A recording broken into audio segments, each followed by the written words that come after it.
माता महावाणी श्री तुकाराम बाबाजी शिष्य शिरोमणी श्री तुकाराम अमृत संजीवनी श्री तुकाराम वैराग्य शिरोमणी श्री तुकाराम ज्ञानी अमरेंद्रा श्री तुकाराम ऐश्वर्य समुद्रा श्री तुकाराम बोधामृत चंद्रा श्री तुकाराम तू परम सुभद्रा श्री तुकाराम प्राणेंद्रिय दमना श्री तुकाराम तनुसहित स्वगमना श्री तुकाराम हरिशिरींच्या सुमना श्री तुकाराम जिजाई रमना श्री तुकाराम तारक लोका श्री तुकाराम महानाम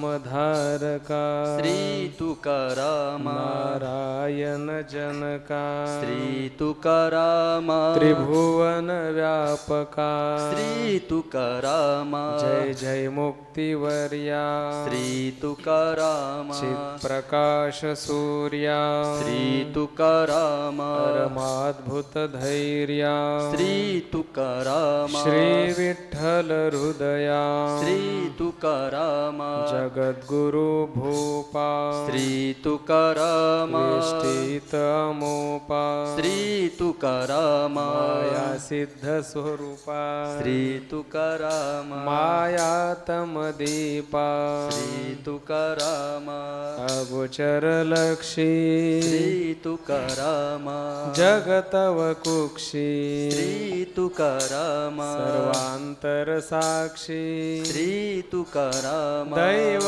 गुण पक्षी श्री तुकाराम कुमती नरगंजन श्री तुकाराम प्रेमळ मनरंजन श्री तुकाराम भव भय भंजन श्री तुकाराम निवासी निरंजन श्री तुकाराम तनु ब्रह्मचित संज्ञा श्री तुकाराम अद्भुत प्राज्ञा श्री तुकाराम सर्व कळा सुज्ञा श्री तुकाराम जगी वंद्य तवाज्ञा श्री तुकाराम द्रष्टा तत्वज्ञा श्री तुकाराम भुवन भैराज्ञा श्री तुकाराम त्रैलोक्य कृतज्ञा श्री तुकाराम उद्धरताज्ञा श्री तुकाराम षडरिपु संहरित्या श्री तुकाराम माया नदी तरत्या श्री तुकाराम पापत्रय हरत्या श्री तुकाराम मनोजय करत्या श्री तुकाराम महायोग मंडना श्री तुकाराम तरु पाप खंडना श्री तुकाराम कळी काळ दंडना श्री तुकाराम गुणासुर खंडना श्री तुकाराम तू सुख सागर श्री तुकाराम महाप्रेम आगर श्री तुकाराम ब्रह्म तनुनागर श्री तुकाराम अद्भुत सौदागर श्री तुकाराम चिन्मय सुखवासी श्री तुकाराम देवक्षेत्र निवासी श्री तुकाराम रत साम्य सुखासी श्री तुकाराम तू तारक लोकाशी श्री तुकाराम हरिपदाब्ज भ्रमरा श्री तुकाराम वंद्य महामरा श्री तुकाराम कनकाई कुमरा श्री तुकाराम सुखदानी पामरा श्री तुकाराम अक्षय तनुगात्रा श्री तुकाराम परम पवित्रा श्री तुकाराम महासत्पात्रा श्री तुकाराम बोलो बापोत्रा श्री तुकाराम प्रेमाद्भुत सिंधू श्री तुकाराम कुळसागर इंदू श्री तुकाराम तुकाराम कान्हा प्रिय बंधू श्री तुकाराम गुणातीत साधू श्री तुकाराम उन्मेष सुलोचन श्री तुकाराम अहम अंधमोचन श्री तुकाराम लोष्टवत कांचन श्री तुकाराम करता मूळ सिंचन श्री तुकाराम तो सुखमय पवना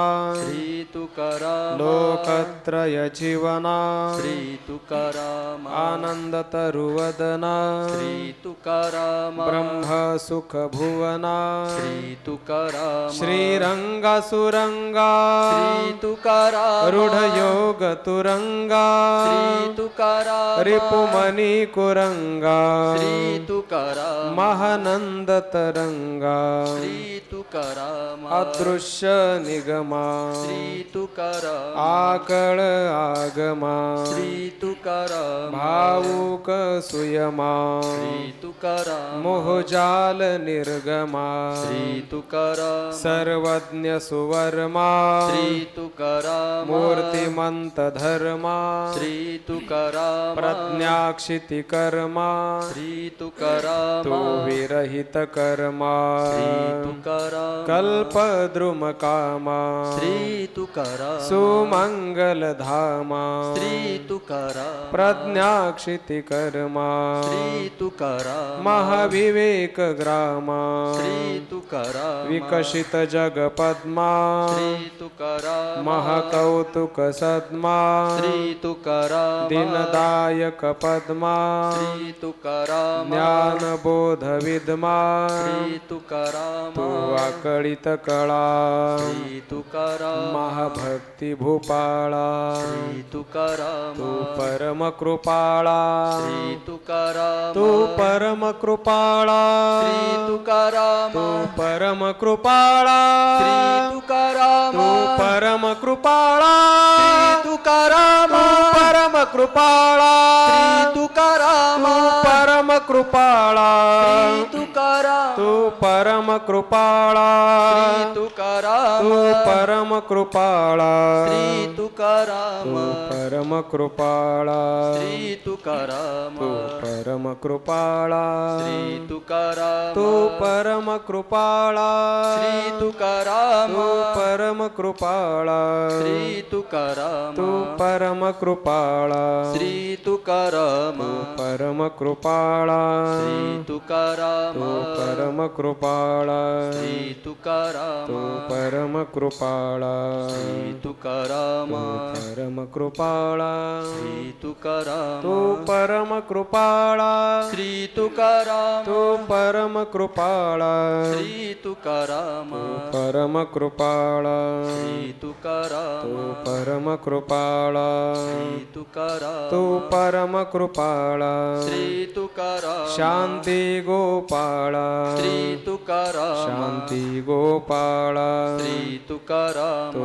परम कृपाळा श्री तुकाराम शांती गोपाळा श्री तुकाराम शांती गोपाळा श्री तुकाराम शांती गोपाळा श्री तुकाराम शांती गोपाळा श्री तुकाराम श्री तुकाराम श्री तुकाराम श्री तुकाराम श्री तुकाराम श्री तुकाराम तुकाराम श्री तुकाराम तुकाराम श्री तुकाराम तुकाराम श्री तुकाराम तुकाराम श्री तुकाराम तुकाराम श्री तुकाराम तुकाराम श्री तुकाराम श्री तुकाराम तुकाराम श्री तुकाराम तुकाराम श्री तुकाराम तुकाराम श्री तुकाराम तुकाराम श्री तुकाराम तुकाराम श्री तुकाराम तुकाराम श्री तुकाराम तुकाराम श्री तुकाराम तुकाराम श्री तुकाराम तुकाराम श्री तुकाराम तुकाराम श्री तुकाराम तुकाराम श्री तुकाराम तुकाराम श्री तुकाराम तुकाराम श्री तुकाराम तुकाराम श्री तुकाराम तुकाराम श्री तुकाराम तुकाराम श्री तुकाराम तुकाराम श्री तुकाराम